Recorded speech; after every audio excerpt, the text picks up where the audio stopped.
believe in yourself more than you believe in the system. The system can't help you if you don't believe in yourself and you don't trust yourself. And we have a very strong women's intuition. The only time it fails us is when we don't listen to it. And it's so easy for us to push that down and be told it's just nothingness, but it is so powerful. And I just don't think that we embrace that enough. And so I would say, yeah, when you really feel like you can't do it anymore, just listen to your gut, listen to your intuition, and don't give up. Keep talking to people, keep asking the right questions, keep searching online. You're going to find the right person to work with. Hi, I'm Dr. Monica Jauregui, and welcome to Truly Healthy MD. I have one question for you. What's really behind the way you feel? As a functional medicine doctor, I'm passionate about helping you uncover the hidden causes of your health concerns and finally connecting the dots. From balancing hormones to overcoming Lyme disease, boosting brain health, or just finding new ways to feel your best every day. This podcast is packed with insights and strategies to help you take control of your health and live fully. Ready to explore what's possible and be truly healthy? Welcome to the Truly Healthy MD podcast. I'm Dr. Monica Jauregui. Today I have Dr. Deborah Muth with me, who has recently published a new book. Dr. Deborah and I have known each other for a while in an integrative space. And so I'm really excited to finally have her here on the podcast. So welcome, Dr. Deborah. Thanks for being here. Hi, Monica. Thanks for having me. I'm happy to have this conversation with you today. So you and I met online. We've been interacting for a while through the mold group, right? Yes. I know that you see very complex patients. I do too. And I heard that from your background, you came actually from a conventional background, even though you're a naturopath. Can you tell us how you got to where you are right now? Yeah, absolutely. So I'm conventionally trained as a women's health nurse practitioner and a naturopathic doctor. That's what my doctorate is. And so I'm not a medical doctor, I'm a naturopathic doctor. And I started out in very conventional OB-GYN as a nurse practitioner. And when I was 28 years old, I started having symptoms, complex, weird symptoms, muscle pain, joint pain, fatigue, brain fog, weight gain, things like that. And I did enough research that I was convinced when I went to see my primary doctor, I was coming out with one of two diagnoses. He was either going to diagnose me with fibromyalgia, because this was in the early 90s when fibromyalgia was the new thing, or MS. And I was exactly right. I spent about 10 minutes in his office. The tech came in, took my temperature 4 different times, finally said, I don't know, something's wrong with these thermometers. Your body temperature's not reading. It's like 95.4. And he's like, that can't be right. And I looked at him and I said, there could be a little bit of a problem. It's 100 degrees outside. I have a long sleeve shirt on and a fleece jacket, and I'm totally comfortable. And they completely dismissed my low body temperature. And the doc came in, spent a few minutes with me and said, you have fibromyalgia. Here's a prescription for narcotics. Here's another prescription for antidepressants. Go home and be prepared to be disabled in 4 years. And I was like, what? I was 28 years old, just had my youngest child. Wow. I remember walking out to the car just sobbing, calling my husband going, oh my God, what's going on? And back then I had my wacky witchcrafty friends, right? And they were doing this woo-woo medicine. And I called them and said, okay, I've made fun of you, but you guys can help me because nobody else is obviously going to help me. And they took me to see some friends of theirs that were holistic nurses and studying holistic medicine. And we realized a couple of things. I had a thyroid issue. We cleaned up some mold and yeast in my body. I was living in a house that had mold in it. My kids were getting sick. Didn't put 2 and 2 together back then. And that's what took me down the naturopathic route. And I thought, there's more to medicine than what we've been taught, and I need to learn this. And so I quickly embarked on a degree as a naturopathic doctor. Fast forward to being 56 years old, I go in to see my orthopedic surgeon for some neck issues. I have some degenerative disc disease. And I said, I think it's time that we explore doing something. My neck's really bad. I'm getting this numbness and tingling. And he looked at me and he said, Deb, you're really smart. He's like, I can't believe you don't know what this is. And I'm like, what are you talking about? Yeah, my neck is really bad.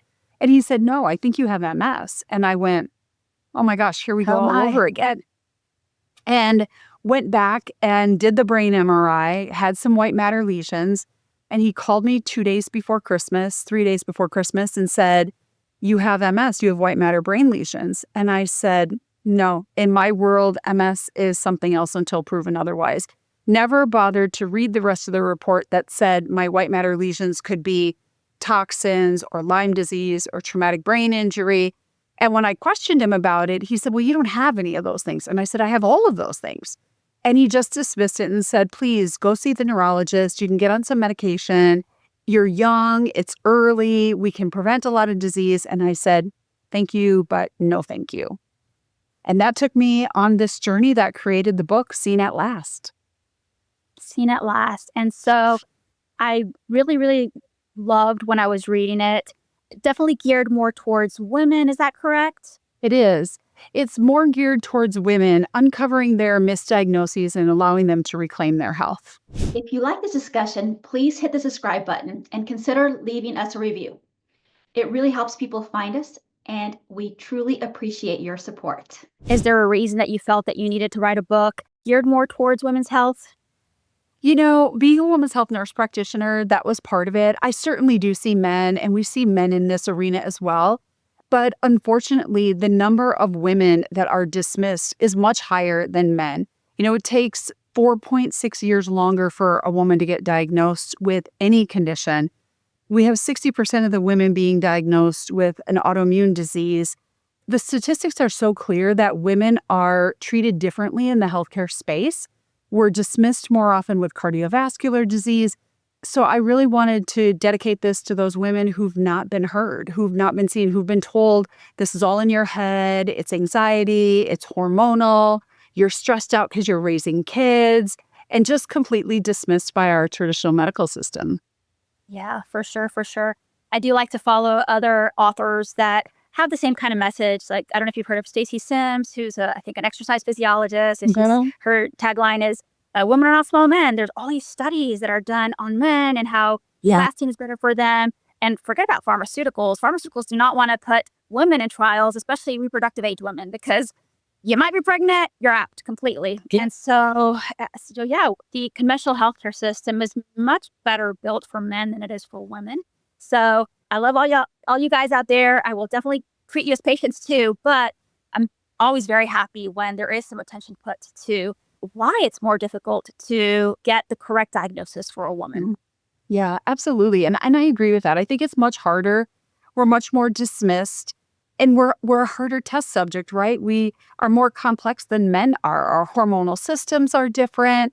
The pregnancy times, the nursing times, all of that is so much more unique than our male counterparts, so that when we are put into a study, we skew their results, and they don't like that. They like it when it's very clean and very easy to digest or dissect those results and put them in statistics. Absolutely. And so this new book that you have, it just came out this year, is that correct? Yes. Mm-hmm.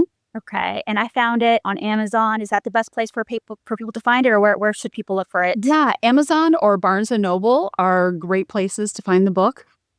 Okay. And I saw that it was broken down in a few different, not only chapters, but different sections to make sure that people got the right context. And eventually you lead the reader through some facts, but some stories also to make it more digestible. Sometimes these books are written like textbooks and they're so hard to understand, but I really loved all the stories that you put in there that just make it so much more personable and very much up to date with actionable items. What's the framework that you propose in this book? Yeah. So first I have the foundation where you understand, like, why is this happening? What can we do about it? And I really want to encourage women to reclaim their own feminine power. We look at hormones and gut function and understanding why the body needs to be looked at as a whole system and not as a unique system. You know, we're not just a heart, we're not just liver, we're not just kidneys. We are all in one. So when we part this out to all the specialists, there's still not somebody looking at the whole. And so that's a really important part. And functional or integrative medicine practitioners, we do that. We look at your body as a whole. We don't look at you as one single part. And then part 2 of the book is the root cause, really looking at what's causing those conditions to give you those symptoms anyway. Is it a hormonal imbalance? Is it a toxin? Is it an infection? What is driving all of those symptoms that don't make you feel like who you want to be? And then part 3, we take you down this healing path. Like, what are the things that you can do both conventionally and holistically? And we also include spirituality in there. Like, what can we do from a spiritual component that makes us whole? Because I think we forget about that. There's all these things we want to do to us and take for us. But if we don't have the right spiritual connection, I see people really struggle with that, and they don't heal when they don't have that. And it doesn't mean one spiritual component is better over another. This isn't a religious part. It's just having that spiritual connectedness, that mindfulness, that way to connect back to Mother Earth and to ourselves and kind of have a higher power. I've had women tell me my higher power is my high heel shoes. That's great. I don't care what the higher power is for you, just as long as you have one bigger than ourselves. Fatigue, brain fog, mood swings, weight gain. If you're a woman in your 40s to 70s, you've probably been told that it's just aging. But what if it's not?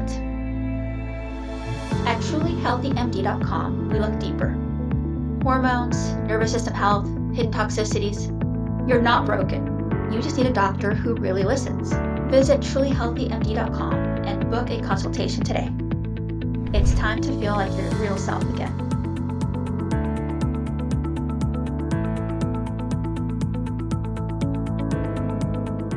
That's amazing. Yep. And I found it very cutting edge.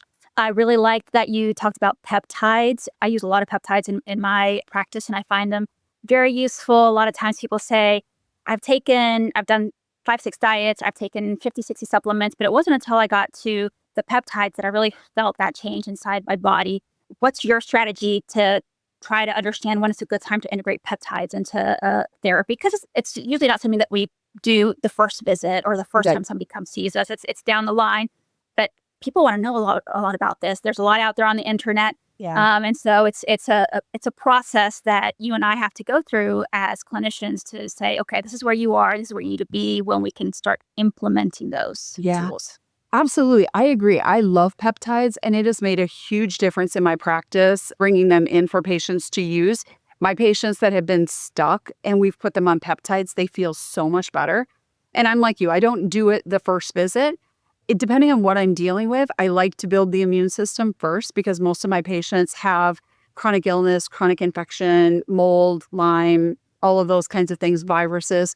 And so I want to build their immune system first. So I love to use things like TA1 or TB500 or BPC 157 to reduce inflammation, increase the immune function, and really give them that strong foundation. And then from there, really dial it in specifically to that patient and what they're trying to accomplish and where are their deficiencies, and trying to rebuild that. With people who have long haul COVID, I have a little bit different stack because I want to protect their heart. I need to build their immune system. I need to reduce inflammation versus somebody who's just looking for some anti-aging and regenerative medicine. Then that's a whole lot different. It's a lot more fun. There's different stacks we can use there, but definitely makes a difference and is cutting edge. I like the fact that you use the word fun because sometimes it gets difficult for us as clinicians to see patients that are very complex and have a lot of symptoms and sometimes don't get better as fast as we would want them to. So bringing a little bit of fun back into practice is always amazing. Absolutely.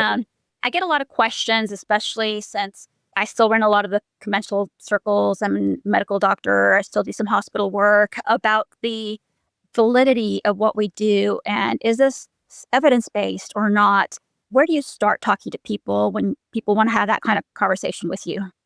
Yeah, I mean, there is so much evidence-based research out there on everything we do, on peptides and exosomes and supplements. It's just a matter of knowing where to find it, right? Like there's even NIH studies that we can find on peptides and exosomes. You just have to dig for it a little bit more. And the literature is going to call it by a different name. But yeah, I think we're not utilizing the literature like we should. And we have to remember that peptides are just amino acids. So they're compounds that are no different than what we would take in food. We just can't get them in the level of what we want. And we can't be very specific about it in our food. And so this allows us to kind of biohack the body a little bit. But I think there's just as much evidence and research as we have in traditional medicine, probably even more sometimes. Yep, absolutely. I always like it when a person or a clinician who has considered what we do not evidence-based, showing them all the literature and introducing them to a lot of the evidence that's out there and having their eyes open and having their practice improve once they start embracing all of this. One of the main things that I feel is a core thing that I want to do with my career is introducing more of our conventional colleagues to what we do, having them be a part of the conversation and just opening up that curiosity a little bit. You and I met through the group with Dr. Neil Nathan. He talks a lot about mycotoxins, mold toxicity. One of those things that, again, conventional medicine has not caught up, but at the same time, we use drugs like Cellcept, which are also derived from mycotoxins. So there is literature out there. It's just not literature that you might find by reading the most recent JAMA article. Do most of your patients deal with mycotoxins? Is that one of the main root causes that you deal with? Or what are the main root causes that you find in the patients that come to you? Yeah, it's a lot. We do attract a lot of people who have mycotoxin illness, who have tick-borne disease. We typically will find the high viral loads because people don't know to look for viruses like HHV6 and CMV and COVID and all of the viruses that are out there. So we tend to dig a little bit deeper with that. But a lot of people, yes, find us because of the mycotoxin and the tick-borne disease to start with. And do you have a certain framework that you work with your patients as far as first working with certain supplements or nutrition or medications? What's your general framework when you work with patients one-on-one? Yeah, absolutely. So first and foremost is always nutritional foundation, right? We want to get their diet right.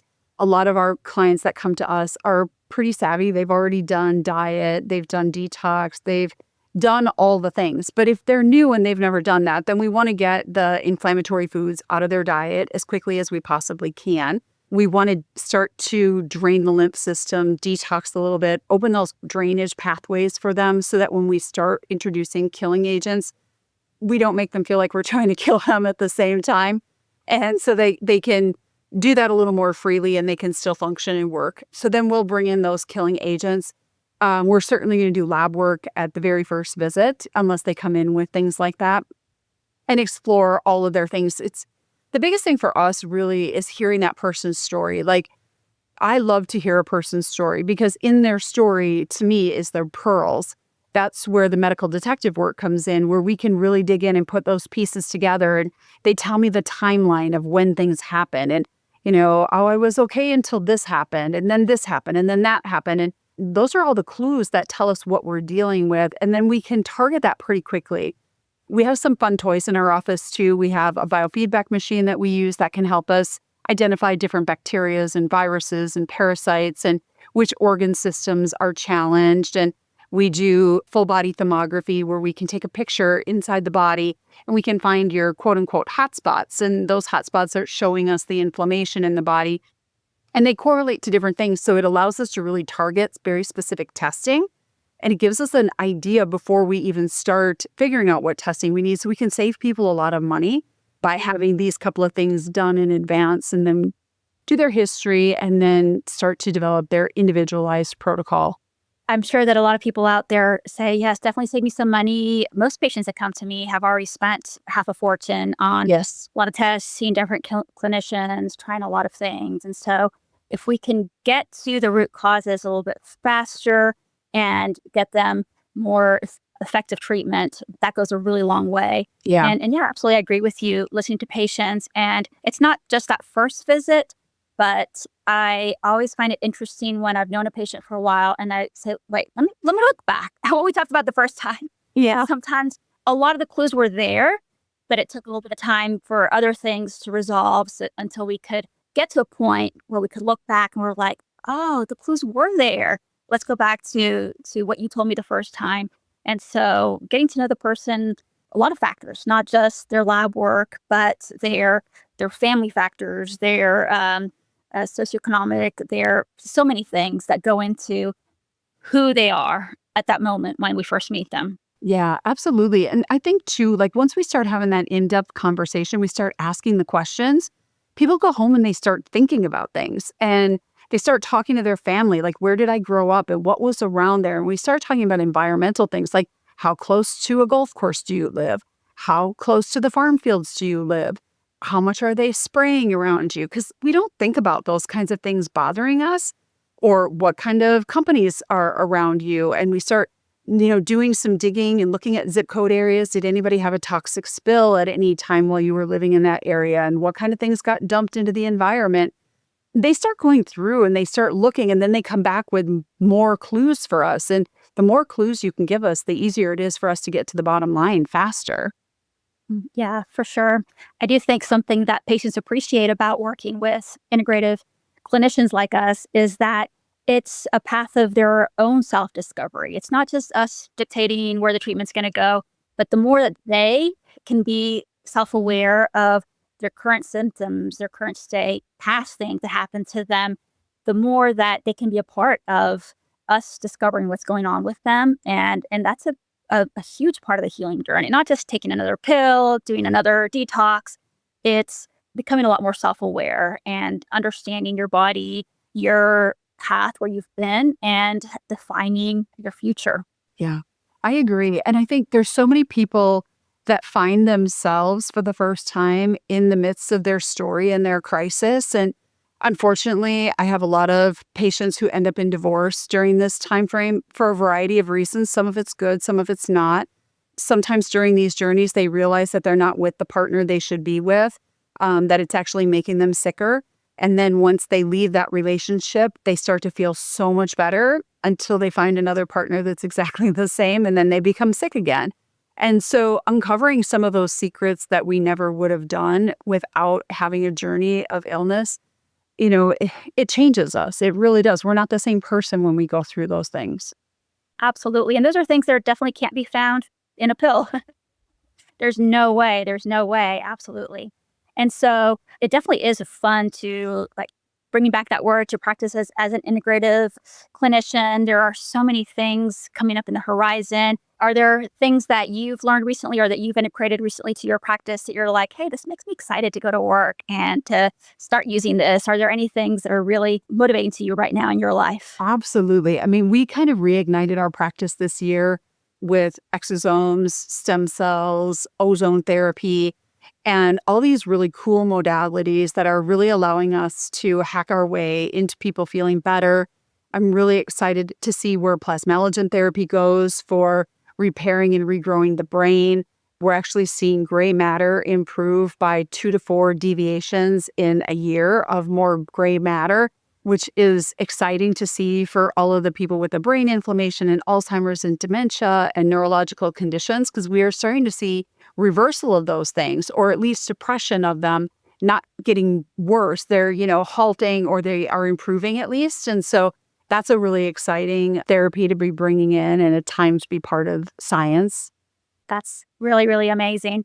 And you as a person, so you were told in the past chronic fatigue, fibromyalgia, multiple sclerosis. Where are you in your health journey? Have you found total health? Are you in your process of healing? Where are you? Sorry for the personal question, but No, that's okay. We have personal questions. That's right. And I think our listeners like to know the person behind the interview and the person behind the book. That's what makes these things interesting. Yeah, you bet. So I really healed myself. It took me about 18 months. I really dove in and said, I'm going to find the answer to MS and I'm going to reverse this. And it took me about 18 months, and I did just that. I included all the modalities of what I offer in my office, and then some new things, and hence the reason we had some changes in the office this year, because I feel amazing. I don't have any kind of lingering symptoms. I finally saw the neurologist because I finally just said, okay, I need to do this to know in my heart of hearts that I'm not just being stupid here. And so I saw the neurologist February of this year and gave her all of my scans, told her all of my things. And she said, I don't think you have MS. She's like, I don't know that you ever did. She's like, but I honestly think you have post-COVID peripheral neuropathy now was the newest diagnosis that they gave me. And I'm like, all right, this is crazy, but at least it's not MS. My white matter is resolving, which we never thought could happen. I regrew my gray matter by 2 standard deviations in 8 months. And so I feel amazing. I feel on fire, and I love being part of medicine at this point. Because honestly, when you get that diagnosis, you're scared, right? Like I was sitting here going, Definitely. okay, am I going to be able to practice? Am I going to be able to play with my grandkids in a couple of years? What am I going to do? And I just wasn't willing to take their answers. And I'm a little bit of a rebel at heart. So I'm glad to be able to stand here today and say, no, I did it. And I don't have any of those complications that I had almost 2 years ago now. So That's amazing. Sounds definitely like you empowered yourself. And when I was reading your book, that was the main message that I got, that you want to empower so many other people that may not feel empowered right now. It's hard. It's hard to live in our current climate. It's hard for so many people medically, financially, the amount of stress and toxins. If there's somebody out there listening that just doesn't feel like they can be empowered, what would the first few steps be for them to start becoming empowered, especially women, since that's the general population that you treat, that listen to my podcast? What are the first steps for people to reclaim their belief that they can be empowered? yeah, I would say this sounds cliche, but honestly, just never give up. You may not have come across the right person that can help you yet, but that doesn't mean that they're not out there. So first and foremost, never give up. Secondly, though, believe in yourself more than you believe in the system. The system can't help you if you don't believe in yourself and you don't trust yourself. And we have a very strong women's intuition. The only time it fails us is when we don't listen to it. And it's so easy for us to push that down and be told it's just nothingness, but it is so powerful. And I just don't think that we embrace that enough. And so I would say, yeah, when you really feel like you can't do it anymore, just listen to your gut, listen to your intuition, and don't give up. Keep talking to people, keep asking the right questions, keep searching online. You're going to find the right person to work with. It's all in the timeline of the journey, right? It may be 5 years, it may be 10 years, but just don't ever give up. There's always new things coming about that make this healing journey so amazing. What we have today, we didn't even have 5 years ago. And so there's always something that can be done. It just may not be on the timeline we want it to be. Absolutely. And that's part of the reason I love having this podcast, because I know that people out there are listening. They are trying to find answers where they haven't found them anywhere else. And having people like you who's on the cutting edge and putting books out there and coming on these podcasts, what a privilege and honor to have you here on this podcast. I really, really appreciate. Do you have any final words for our listeners today? Oh, I would say, you know what? Life is amazing. Your body is amazing, and it can heal. So don't give up on it, because it's not going to give up on you. That is so true. Thank you so much for being with us, Dr. Deborah. We'll talk to you soon. Thanks, Monica. Bye. Thanks for listening to Truly Healthy MD. I'm Dr. Monica Jauregui, and I'm so glad you joined me today. Remember, your health is in your hands, and every choice, no matter how small, can move you closer to feeling your best. If you found today's episode helpful, please subscribe, share, and leave a review. It means so much to me. Until next time, take care of yourself and stay truly healthy.